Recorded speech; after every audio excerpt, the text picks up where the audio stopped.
present-day bridge ends was the site of the factory where the brothers Alfred and Emil Nobel experimented with dynamite. Their workshop was accidentally blown up a number of times, including an incident in 1864 in which Emil Nobel was killed. Because of the danger posed by his work, Alfred was forced to move his workshop further away from the city. However, he continued to experiment and achieved great success. Nobel's dynamite became a global industry, earning him a huge fortune. On his death, this money was bequeathed to the Nobel Prize Fund, and these prizes are awarded annually on the 10th of December, the anniversary of his death. Nobel stipulated that the interest from his fortune should be shared between the people who had done the most to benefit mankind during the previous year, within the fields of physics, chemistry, physiology or medicine, literature and peace. At the same time, the Bank of Sweden awards a prize in economic sciences in memory of Nobel. The Nobel Prize is the highest honor that scientists and writers can receive and attracts considerable media attention each year. Since Sweden and Norway were united at the time when Nobel wrote his will, the Nobel Peace Prize is awarded in Oslo.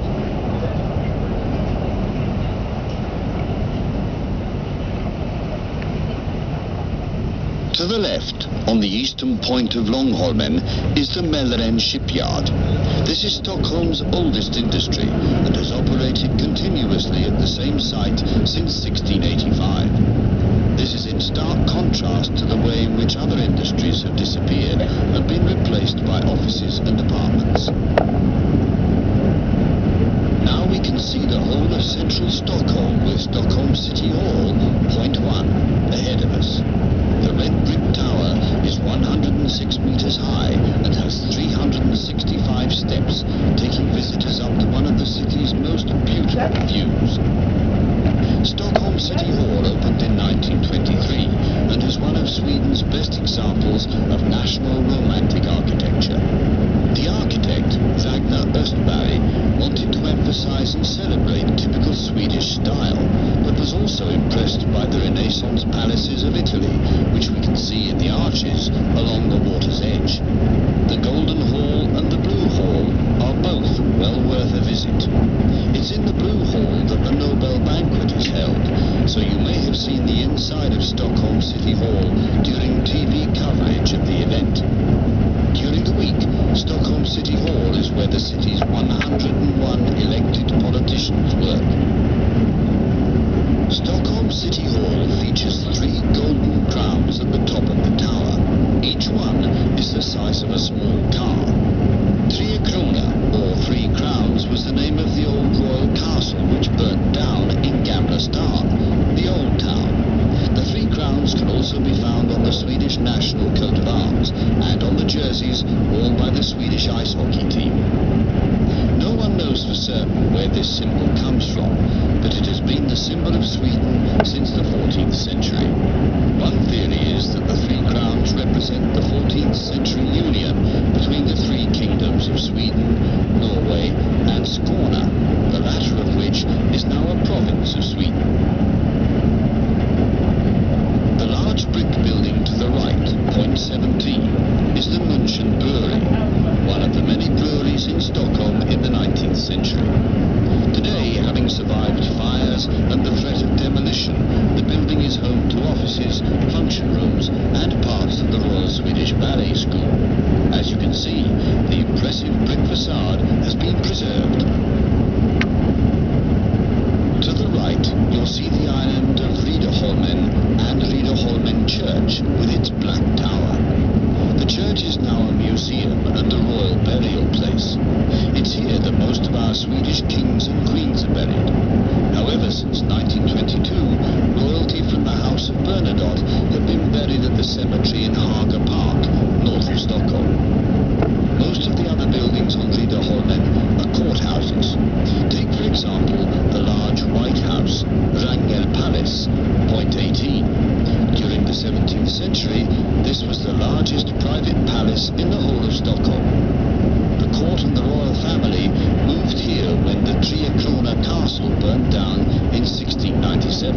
staying here for almost 60 years until the new palace had been completed.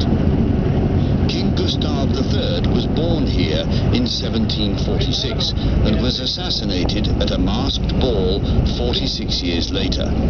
By a twist of fate, his killer, Jakob Johan Ankarström, was imprisoned here in the cellars of Wrangel Palace. The murder of the king was the inspiration for Giuseppe Verdi's opera, A Masked Ball.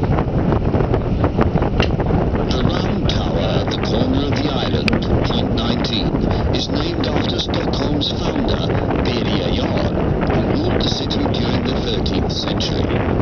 It's in one of his letters, dating from 1252, that we first see the name Stockholm. We don't know for sure where the name comes from, but one theory is that it derives from the fortifications built here from logs, or stocks, to protect the important trading route between Lake Mälaren and the Baltic Sea.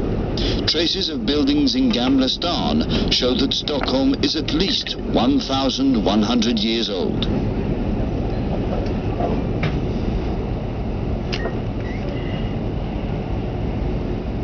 We're now back where we started, and we